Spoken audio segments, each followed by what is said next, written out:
এই গাছ মারা যাওয়ার বেশ কিছু কারণ রয়েছে। এই যে পটিং মিক্সটা আমি তৈরি করেছি, এই পটিং মিক্সটা তৈরি করার জন্য কি কি মিডিয়া আমি ব্যবহার করেছি সেটা তোমাদেরকে আগে বলে দিই। এই হলো সেই ভ্যারিকেটেড পিস লিলি। এই পিস লিলির পাতাগুলো দেখতে অসাধারণ সুন্দর হয়, কিন্তু ফুল একই হয়। নর্মাল পিস লিলিতে যেরকম সাদা ফুল হয়, এতেও ফুল সেরকম সাদা হয়, কিন্তু এর ডিফারেন্সটা হচ্ছে পাতার ভ্যারিকেশন। তো এই পিস লিলি আজকে আমি রিপোর্টিং করব। সব থেকে ভালো পটিং মিক্স কিভাবে পিস লিলির জন্য তৈরি করতে হয় সেটা তোমাদেরকে দেখাবো, এবং এর কি কি কেয়ার নিতে হয় সেটাও এই ভিডিওতে আমি সব বলে দেবো। এই পিস লিলি আমাদের বাড়ির নর্মাল ওয়েদারে গ্রো করা খুবই সহজ। তা সত্ত্বেও এই পিস লিলি বাড়িতে নিয়ে গিয়ে রিপোর্টিং করার পরে বেশিরভাগ ক্ষেত্রে গাছ মারা যায়। এই গাছ মারা যাওয়ার বেশ কিছু কারণ রয়েছে। তার মধ্যে প্রথম কারণ হচ্ছে এই গাছকে আমরা কেমন জায়গাতে রাখছি। আমরা সবাই জানি peace lily indoor plant, actually তা নয়। পিস লিলি কিন্তু একেবারে ফুল ইনডোর প্ল্যান্ট নয়, সেমি ইনডোর প্ল্যান্ট। এর কিন্তু সূর্যের আলোর অবশ্যই প্রয়োজন।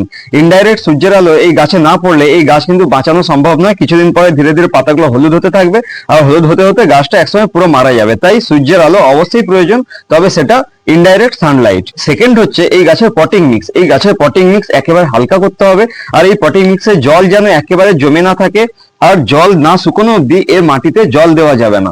এইটা সবসময় খেয়াল রাখতে হবে। তাই পটিং মিক্স কিভাবে তৈরি করব সেটাও আমাদেরকে অবশ্যই জানতে হবে। এই যে পটিং মিক্সটা আমি তৈরি করেছি, এই পটিং মিক্সটা তৈরি করার জন্য কি কি মিডিয়া আমি ব্যবহার করেছি সেটা তোমাদেরকে আগে বলে দিই। এর মধ্যে প্রত্যেকটা মিডিয়া কিন্তু সমান পরিমাণে রয়েছে। এর মধ্যে রয়েছে মাটি, বালি, কোকোপিট এবং ভার্মি কম্পোস্ট। এই চারটে মিডিয়া পুরো সমান অনুপাতে মিশিয়ে এই পটিং মিক্সটা তৈরি করেছি, যার জন্য পটিং মিক্সটা এরকম হালকা এবং ঝুরঝুরে হয়েছে।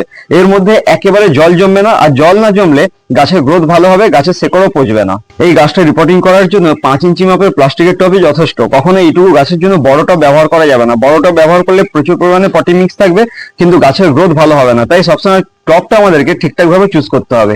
এই টবটাতে গাছ রিপোর্টিং করার আগে সব থেকে প্রথম যে কাজটা আমাদেরকে করতে হবে সেটা হচ্ছে এই টবের ড্রেনেজ সিস্টেমটা খুব ভালো করে তৈরি করে নিতে হবে। এই হোলগুলো বন্ধ করার জন্য আমি এখানে নিয়েছি এই যে ধানের তুষ। ধানের তুষ দিয়ে কিন্তু ড্রেনেজ সিস্টেম খুব ভালো তৈরি করা যায়, সেই জন্য আমি নিয়েছি ধানের তুষ। তার উপরে দিয়ে দেবো এই যে নুড়িগুলো, ছোট ছোট সাইজের নুড়িগুলো দিয়ে দিলে ড্রেনেজ সিস্টেম খুব ভালো হবে।